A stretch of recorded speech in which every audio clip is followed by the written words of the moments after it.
ओ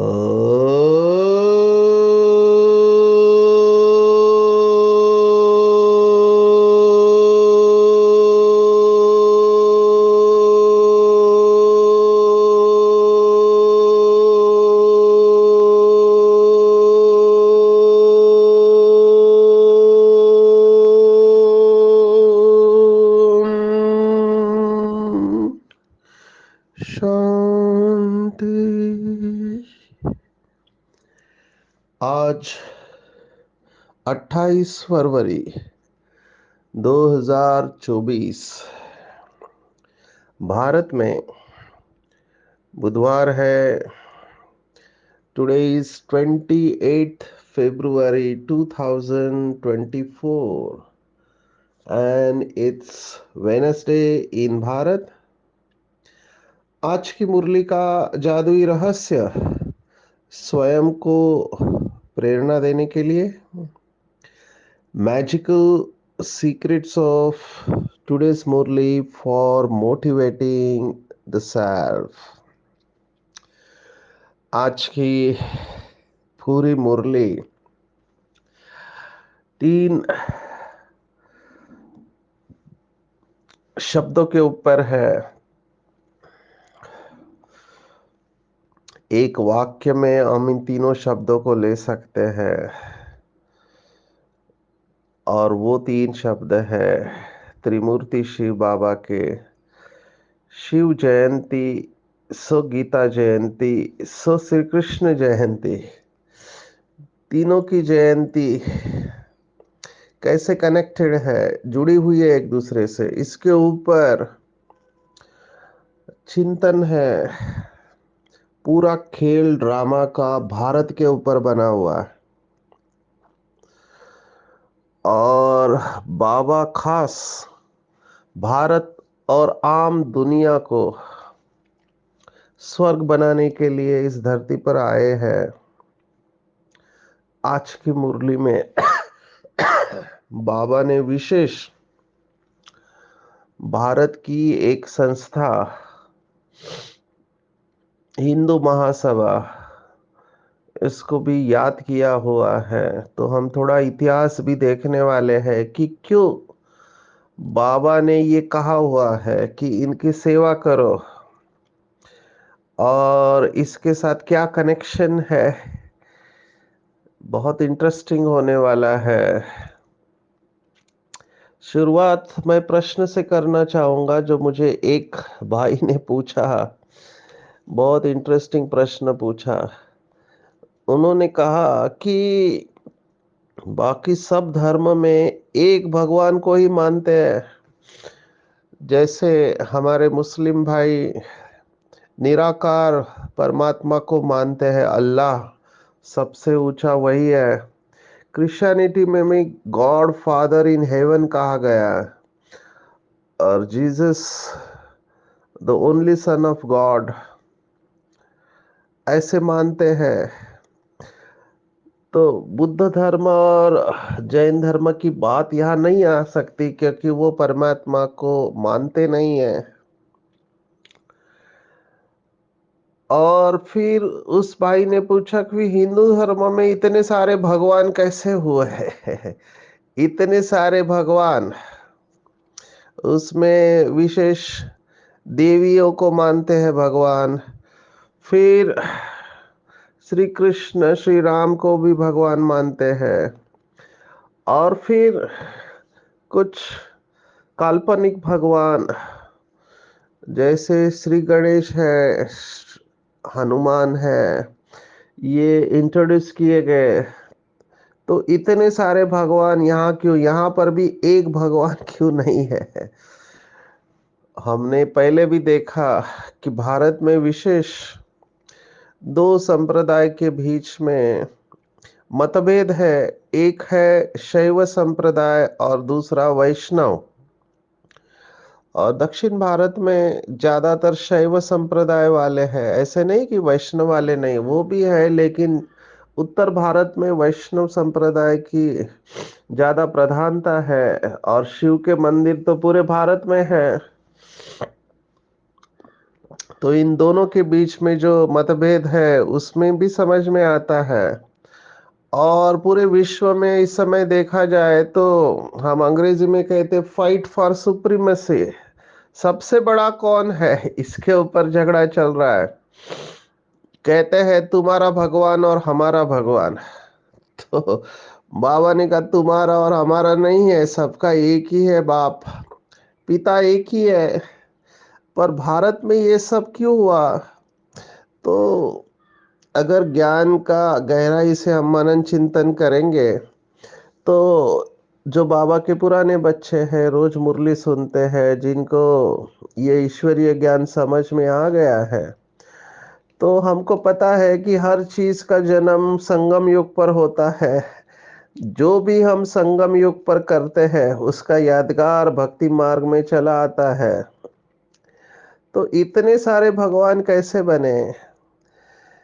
तो फिर उस भाई ने अपना चिंतन बताया कि संगम युग पर बाबा के इतने सारे सेंटर हैं। अभी इस सेंटर्स के निमित्त जो भी बहनें हैं या भाई है, बहनें मेजॉरिटी में है, भाई कम है, लेकिन वो भी निमित्त है कई स्थानों पर। और जो तपस्वी बाबा के बच्चे हैं, तो इनके द्वारा नंबर वन लास्ट में जब प्रत्यक्षता होगी तो इनके द्वारा, तपस्वी आत्माओं के द्वारा साक्षात्कार होने वाला है।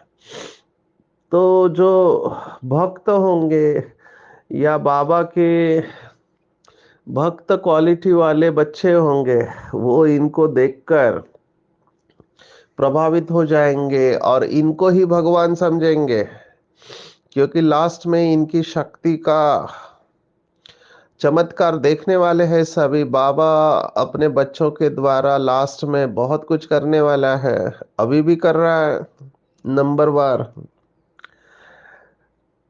तो ये स्मृति के साथ वो द्वापर युग में उतरेंगे और इन्हीं को भगवान मानेंगे।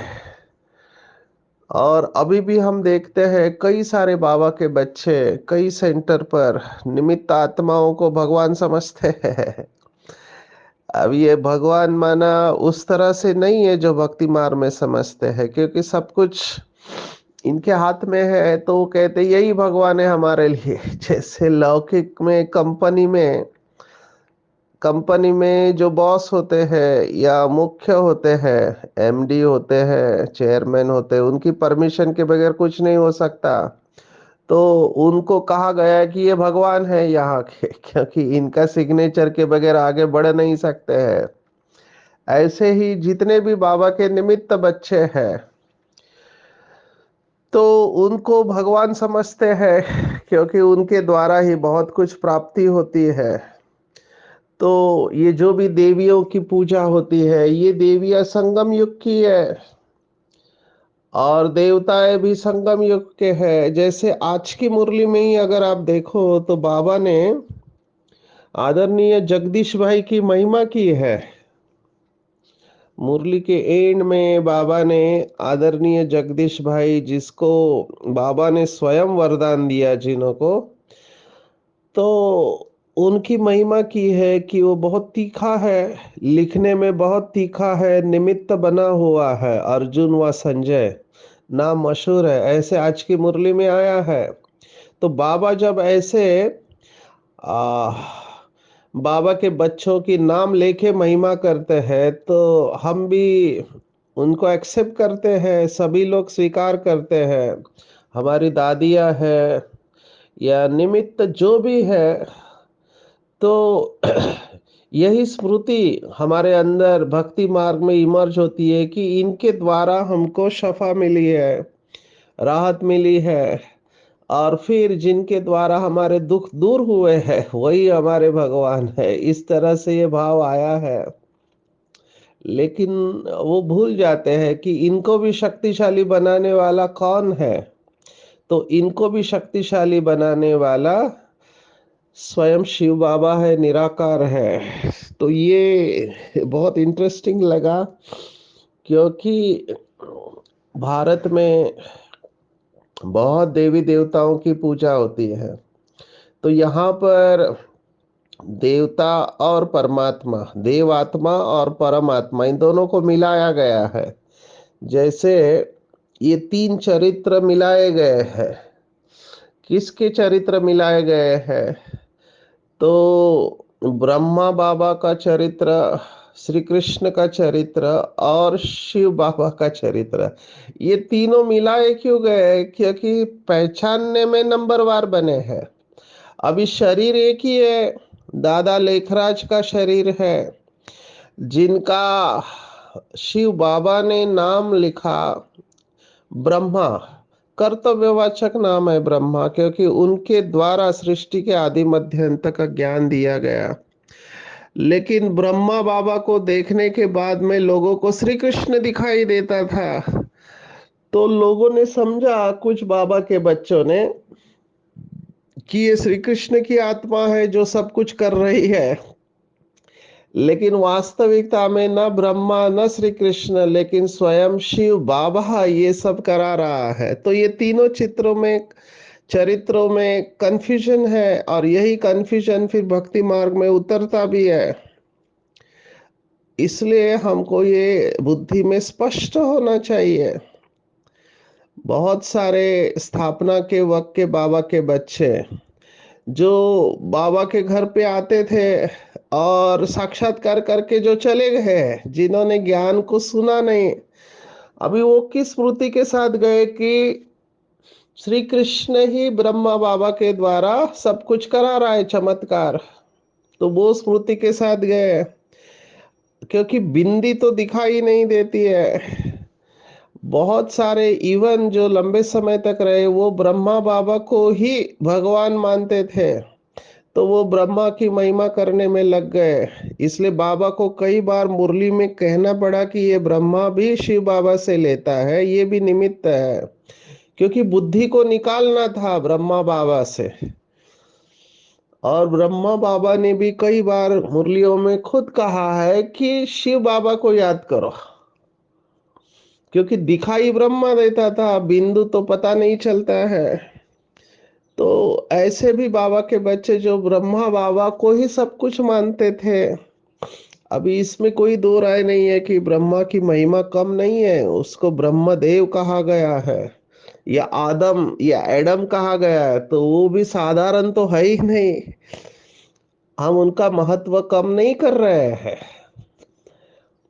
हिंदी में ऐसे कहते हैं कि आदम को खुदा मत कहो, आदम खुदा नहीं है, लेकिन आदम खुदा के नूर से जुदा भी नहीं है, दोनों साथ में है। इसलिए बाप दादा कहते हैं, हम शिव बाबा को खत लिखते हैं केयर ऑफ ब्रह्मा, तो उसका भी महत्व है, लेकिन पतित पावन शिव बाबा है। तो ये स्पष्ट करके बताना है हमको, और ये चैलेंज है कि शिव जयंती, गीता जयंती और श्री कृष्ण जयंती। तो मेरे ख्याल से अभी ये सब्जेक्ट काफी क्लियर हो चुका है, क्योंकि बाबा के कई सारे बच्चे, मैं अभी इस समय बिलासपुर में हूँ, तो हमारी बहनें आई है यहाँ पे, कहाँ से, मध्य प्रदेश से, सागर से, और वो यहाँ अलग अलग स्थानों पर जाते भागवत और गीता के ऊपर प्रवचन कर रहे हैं। तो बहुत सारे बाबा के बच्चे अभी मैं देख रहा हूँ श्रीमद् भगवत गीता या भागवत के ऊपर प्रवचन करते हैं। थोड़ा संभाल के हमको करना चाहिए, क्योंकि सेंसिटिव सब्जेक्ट है। सामने वालों की भावनाओं का सम्मान करना चाहिए, क्योंकि हर एक की भावना होती है। तो भावनाओं को ठेस नहीं लगे, तो बहुत युक्ति से हमको ये सब बातें समझानी चाहिए। हालांकि अपनी अथॉरिटी को नहीं छोड़ना है, अपनी धारणाओं को नहीं छोड़ना है। जो भी ड्रामा में होना है वो सीन हमारे आंखों के सामने अवश्य आएगा। आज की मुरली में विशेष बाबा ने हिंदू महासभा को याद किया है। अभी जो बाबा के बच्चे हिस्ट्री को जानते हैं कि हिंदू महासभा और मुस्लिम लीग, ये दो पक्ष भारत में स्थापन हुए 1900 के आसपास। मेरे ख्याल से 1906 में मुस्लिम लीग और 1915 में हिंदू महासभा की स्थापना हुई। मदन मोहन मालवीय, उत्तर भारत के लोग इन्हें अच्छी तरह से जानते हैं कि उस समय भारत को स्वतंत्र करने में सभी लगे हुए थे। अखंड भारत था और ब्रिटिश की पॉलिसी हम सब जानते हैं कि ब्रिटिश को पूरे विश्व के ऊपर राज्य करना था। ऐसे कहावत भी थी उस समय कि ब्रिटिश का सूर्य कभी अस्त नहीं होता है। माना ये जैसे यहाँ पर रात होती है तो उस तरफ विदेशों में दिन होता है, और सभी जगह पे ब्रिटिश का राज्य था। इसलिए कहावत आई कि ब्रिटिश का सूर्य कभी अस्त नहीं होता। अभी ये कहावत ब्रह्मा कुमारियों के लिए लागू पड़ती है, क्योंकि ब्रह्मा कुमारियों का सूर्य कभी अस्त नहीं होता, न हो सकता है। जब ब्रह्मा बाबा ने शरीर छोड़ा तो बहुत लोगों को लगा कि इनके गुरु गए, अभी इनकी संस्था गई कि गई, लेकिन हुआ उल्टा। ब्रह्मा बाबा के जाने के बाद सेवा और बढ़ गई।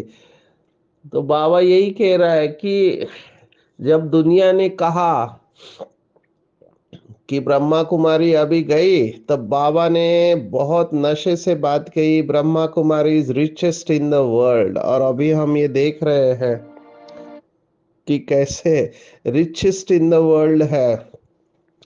अविनाशी ज्ञान खजाने में रिचेस्ट इन द वर्ल्ड है। प्रकृति दासी बन रही है, सभी लोग अभी स्वीकार करने लग रहे हैं। तो मुझे अभी बहुत ही जल्द बहुत मेजर ट्रांसफॉर्मेशन दिखाई दे रहा है, मैं उसके ऊपर आऊंगा। लेकिन मुख्य बात जो है कि ब्रिटिश का सूर्य अस्त नहीं होता है, तो ब्रिटिशर्स की एक मोडस ऑपरेंडी थी, माना उनका काम करने का तरीका कि डिवाइड एंड रूल। माना डिवाइड करो लोगों को और फिर उनके ऊपर राज्य करो, माना तोड़ो और राज्य करो। तो भारत में ब्रिटिशर्स ने ये प्रिंसिपल इस्तेमाल किया कि हिंदू और मुस्लिम के बीच में झगड़ा करवा के उनके ऊपर राज्य किया। जो अखंड भारत को जानते हैं कि कैसे पहले बंगाल, पूर्व बंगाल और फिर बंगाल बना, जो वर्तमान समय बांग्लादेश है, तो उसके टुकड़े किए गए। फिर ये मुस्लिम लीग की स्थापना हुई। तो ये बहुत सिस्टमेटिक प्लान से चला। तो कुछ ऐसे लोग हैं जिनको ये लगा कि हमको भी हिंदू महासभा स्थापन करनी चाहिए, नहीं तो ये हमारा कल्चर खत्म हो जाएगा। तो 1915 में इसकी स्थापना हुई और फिर अलग लोग इसमें जुड़ते गए, जिसमें प्रमुख वीर सावरकर भी थे। और हिंदुओं का कल्चर है उसके बारे में बहुत कुछ होने लगा आगे। अभी मैं इसमें वर्तमान समय की बात थोड़ा आपको सुना रहा हूँ कि मधुबन में रिलीजियस विंग की कॉन्फ्रेंस होती है, क्योंकि उस कॉन्फ्रेंस में हम थे। तो हिंदू महासभा के भारत के मुख्य पंडित आए थे और उनकी अवस्था देख के बनती थी। साधना करने वाली आत्मा है। श्री राम जन्मभूमि न्यास के भी आए थे और इनको स्टेज पर बिठाया था।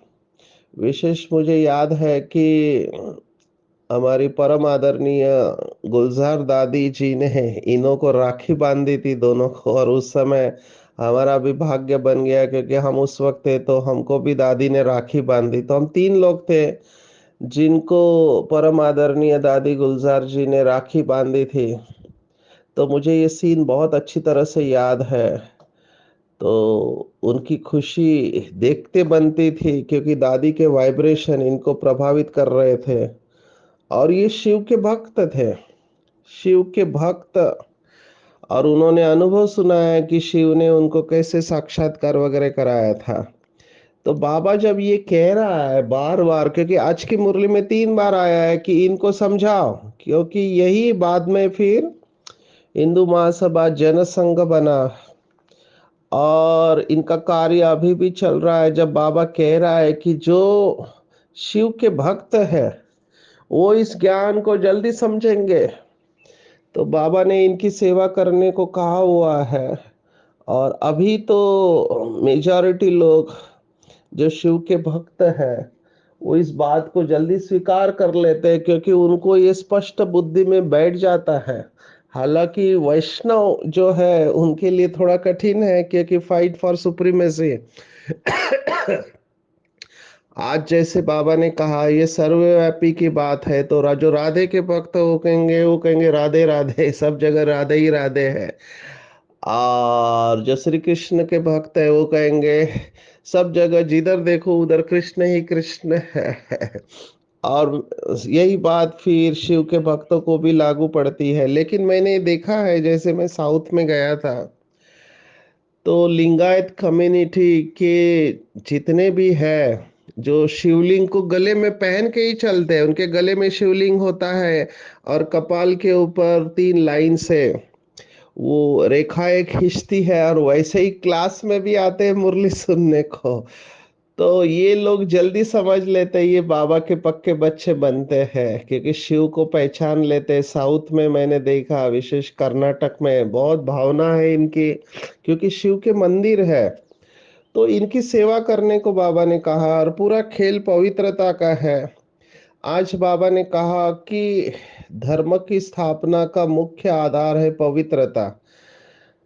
जितने भी धर्म स्थापन होते हैं वो सब पवित्रता के आधार पर स्थापन होते हैं। सिर्फ फर्क क्या है, बाबा ने कहा, अभी ये बात केवल शिव बाबा कह सकता है, हमको नहीं कहना चाहिए क्योंकि ये अथॉरिटी है। धर्म स्थापकों के प्रति बहुत रिगार्ड रेस्पेक्ट है, तो ये केवल भगवान ही कह सकता है जो सभी धर्म स्थापकों का भी पिता है। तो बाबा क्या कहता है कि किसी भी धर्म स्थापक पावन नहीं बनाते हैं, वो केवल आकर अपने धर्म की स्थापना करते हैं, क्योंकि वो जब आते हैं वो तब माया का राज्य है। तो माया के राज्य में पावन कैसे होंगे, पतित ही होंगे। तो ये बहुत इंपॉर्टेंट पॉइंट है।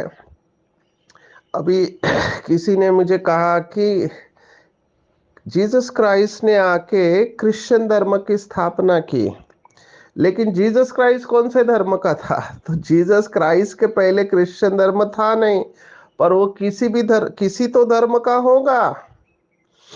बाद में वो क्रिश्चियन धर्म बना उसके जाने के बाद। जैसे बुद्ध की आत्मा आई, अभी बुद्ध की आत्मा जब आई, जिस शरीर में प्रवेश किया, तो वो राजा गौतम वो किसी धर्म का था?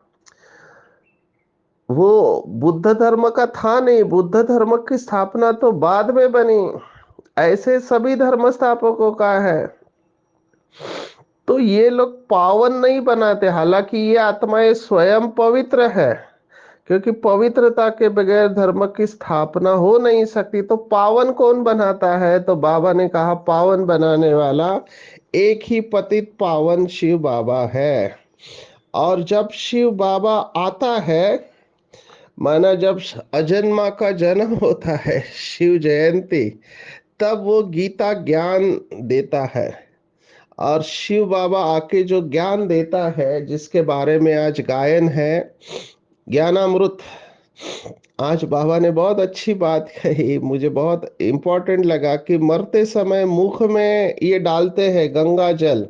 अभी उधर जमुना का जल नहीं चलता है, दूसरे किसी भी नदी का जल नहीं चलता, यमुना नहीं, और जितनी भी है गोदावरी। भारत में एक प्रार्थना सुबह स्नान करते वक्त कई लोग बोलते हैं, गंगे च यमुने च चैव गोदावरी सरस्वती नर्मदा सिंधु कावेरी जले अस्मिन सन्निधम कुरु। ऐसे एक श्लोक आता है, ये सब नदियों को याद करते हैं, लेकिन मरते समय बाकी किसी नदी का पानी नहीं डालते, केवल गंगा का ही डालते हैं, क्योंकि उसको पतित पावन समझते हैं।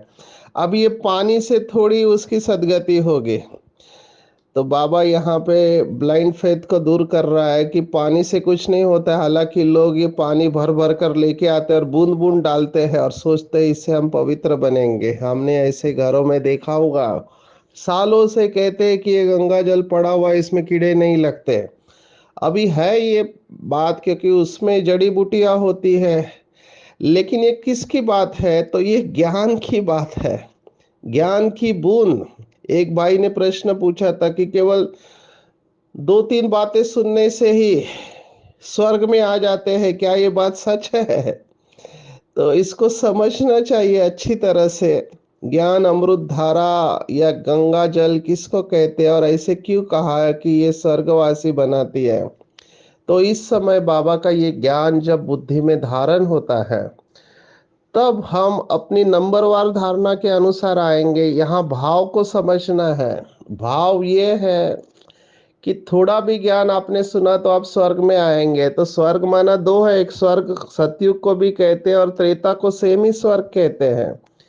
तो प्यूरिटी के अनुसार आपने जितना ज्ञान धारण किया उस अनुसार या समझा है उस अनुसार आप आएंगे। अगर थोड़ा ही सुना है तो आप लास्ट में आएंगे, आप शुरू में तो आ ही नहीं सकते, एंड एंड में आएंगे। तो शब्द को नहीं पकड़ना है, भाव को समझना है। ज्ञान की पराकाष्ठा से ये स्पष्ट करके बताना है कि कैसे फिर श्री कृष्ण 16 कला वाला है, श्री राम 14 कला वाला है और श्री कृष्ण पतित दुनिया में क्यों आएगा। ये सब पॉइंट्स हमने पहले सुना ही है, इसलिए मैं इसमें नहीं जाऊंगा। लेकिन ये प्रश्न हमको पूछना है कि पांडव और कौरव, आज बाबा ने ये बताया, यूरोपवासी यादव और पांडव और कौरव। तो यादव तो बाबा ने कहा जिनके पेट से मुसल निकले, तो सभी फॉरेनर्स आपस में युद्ध करके मर जाएंगे। फिर कौरव कौन है तो विपरीत बुद्धि कौरव है और पांडव बुद्ध माना प्रीत बुद्धि है। तो कौरव और पांडव कौन से युग में होंगे। तो वो शास्त्रों में दिखाते हैं द्वापर में, लेकिन बाबा कहते हैं नहीं, ये कलयुग में है। और वहां पर श्री कृष्ण क्यों आएगा, इतनी पवित्र आत्मा को आप कलयुग में क्यों बुला रहे हैं। वो तो सतयुग में ही आएंगे। तो सतयुग में श्री कृष्ण की आत्मा आती है, कलयुग में नहीं आते। तो कलयुग में पावन बनाने वाला कौन, ऐसे करके आप शिव जयंती को सिद्ध करना है कि शिव ने ज्ञान देके गीता ज्ञान के आधार पर सबकी सदगति की, गति सदगति की और फिर श्री कृष्ण का जन्म हुआ। ये कनेक्शन हमको बताना है। जो कमांडर बाबा के बच्चे हैं जिसको बाबा महारथी कहता है, वो ये सब बताएंगे। आज की मुरली में और एक शब्द आया है, ब्राह्मण सभा। अब इसको भी हमको समझना है। ये सब सेंसिटिव शब्द है क्योंकि आजकल ये जाति के ऊपर बहुत कुछ चलता है। भारत में तो इस समय रिजर्वेशन के ऊपर बहुत हंगामा है। तो हमको ये बहुत शब्द अच्छी तरह से इस्तेमाल करने चाहिए और ज्ञान को यथार्थ रूप से समझाना आना चाहिए। ब्राह्मण सभा बाबा ने कहा जैसे उनकी सभा है वैसे आपकी भी ब्रह्मा के नाम से आप ब्राह्मण सभा है, श्री कृष्ण सभा ऐसे नहीं होती है। तो इन बातों को अच्छी तरह से समझना है। आज का वरदान जो है वो स्पष्ट भगवत गीता का श्लोक है, छठे अध्याय का 17वां श्लोक है। मेरा फेवरेट श्लोक है। 17th verse of 6th chapter of Bhagavad Gita. भगवानुवाच युक्ताहार विहारस्य युक्तचेष्टस्य कर्मसु युक्त स्वप्नावबोधस्य योगो भवति दुःखः। ये 17वां श्लोक है। बाबा के शब्द है योग युक्त और युक्ति युक्त। श्लोक क्या कहता है, दुखों का नाश करने वाला योग यथा योग्य आहार विहार करने वालों का तथा कर्मों में यथा योग्य चेष्टा करने वालों का और यथा योग्य सोने तथा जागने वालों का सिद्ध होता है। माना आहार विहार, जागना, सोना और कर्म करने वाला यथा योग्य, उनका ही ये सिद्ध होता है और उनके सभी दुख नाश हो जाते हैं। अभी बाबा क्या कह रहा है आज, बाबा के शब्द है योग युक्त युक्ति युक्त। जो योग युक्त होते हैं वही युक्ति युक्त होते हैं और ये पवित्र आत्मा का लक्षण है कि पवित्र आत्मा के हर संकल्प, बोल, कर्म और आज बाबा ने चौथा शब्द ऐड किया है स्वप्न। ये चारों ही योग युक्त और युक्ति युक्त होंगे। हर संकल्प में अर्थ होगा। कभी भी पवित्र आत्मा ऐसे नहीं कहेगी नहीं ऐसे ही बोल दिया निकल गया, जिसको हंसी मजाक के बोल कहते हैं, हो गया, रॉन्ग। पवित्र आत्मा का ऐसे नहीं होगा। उनके दिनचर्या के हर कर्म यथार्थ और योग युक्त रहते हैं, युक्ति युक्त रहते हैं। इसीलिए उनके हर कर्म की पूजा होती है। जैसे दादियाँ हमको सुनाती थी कि ब्रह्मा बाबा को हम ऑब्जर्व करते थे, कैसे उठ रहे, कैसे बैठ रहे, कैसे चल रहे, कैसे बातें कर रहे हैं। और यही आत्मा फिर भक्ति मार्ग में इनके उठने बैठने की पूजा होती है कि अभी भगवान सो रहे हैं, अभी चल रहे हैं, अभी खाना खा रहे हैं। तो ये संगम युग पर हुआ है, ये पवित्र आत्मा का लक्षण है। तभी इनके भिन्न कर्म के दर्शन होते हैं। और ऐसी आत्मा जो संपूर्ण पवित्र है वो सूर्यवंशी बनती है, सदा विजयी और एक रस रहती है। तो आज के पूरी मुरली में टेक होम अगर आप मुझे पूछते हो तो पुरुषार्थ के लिए मैं यही कहूंगा, योग युक्त युक्ति युक्त। जितना योग युक्त होंगे उतना हमारे कर्म युक्ति युक्त और यथार्थ होंगे, और हम विजयी बनेंगे। ज्ञान की पराकाष्ठा में जाकर, जैसे कल बताया चिंतन मंथन कथन, ज्ञान की पराकाष्ठा से हमारी धारणा से ही सिद्ध होगा कि ये आत्मा, इनको सिखाने वाला स्वयं भगवान ही होना चाहिए। और ये ज्ञान धारा जितना हम धारण करेंगे उतना हम स्वयं भी निरोगी बनेंगे और दूसरों को भी निरोगी बनाने के निमित्त बनेंगे। जितना पवित्रता की परसेंटेज हमारी बढ़ती जाएंगे उतना हम बाबा के साथ कंबाइंड होकर श्रेष्ठ सेवा करने के निमित्त बनेंगे। अच्छा, ओम शांति।